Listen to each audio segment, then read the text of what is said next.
Jour 1, j'ai écrit trouver de l'eau, faire bouillir, construire un abri. C'est étrange.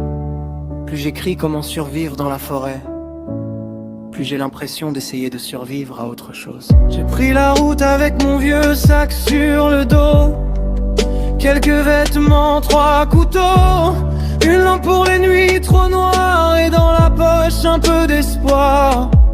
J'ai appris à lire les rivières, à reconnaître les chemins de terre, à filtrer l'eau avec mon t-shirt, pendant que le silence me regarde et m'écoute. Je fais bouillir mes peurs dans une casserole imaginaire, 3 minutes pour rendre la douleur moins amère. Le vent traverse les branches comme un souvenir vivant, et moi j'avance seul au milieu du néant. J'écris ma vie dans un carnet, sous les étoiles et les forêts. Chaque page sent la pluie, le feu et les questions cachées dans mes yeux. Je pars loin du bruit des villes, là où le monde devient tranquille. Même si la nuit me fait peur parfois, je continue d'avancer dans le froid. J'ai construit mon toit avec des branches cassées, comme mon cœur que personne n'a vraiment réparé. La mousse devient mon matelas et les arbres murmurent autour de moi. J'apprends que le feu peut sauver une âme, quand la pluie transforme tout en drame. 3 briquets rangés comme des trésors, parce qu'un homme sans chaleur s'endort trop fort. Je regarde la lune éclairer mon campement, le cahier posé près des braises, lentement. J'écris aujourd'hui, j'ai tenu, même si parfois je me sens perdu. On croit que partir dans les bois, c'est fuir le monde. Mais parfois, c'est surtout essayer de se retrouver soi-même.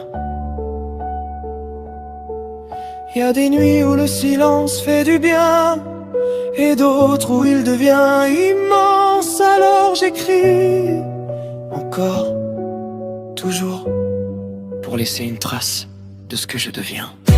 J'ai fabriqué une canne avec une branche fine, attrapé des poissons dans l'eau cristalline. Le matin, le froid me coupe les mains, mais je continue d'avancer jusqu'au lendemain.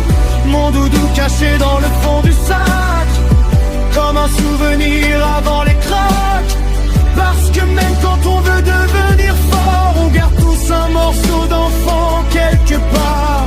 Je préviens mes proches avant chaque départ, parce que survivre c'est pas disparaître dans le noir. Et si un jour je reviens différent, j'aurais grandi avec le vent.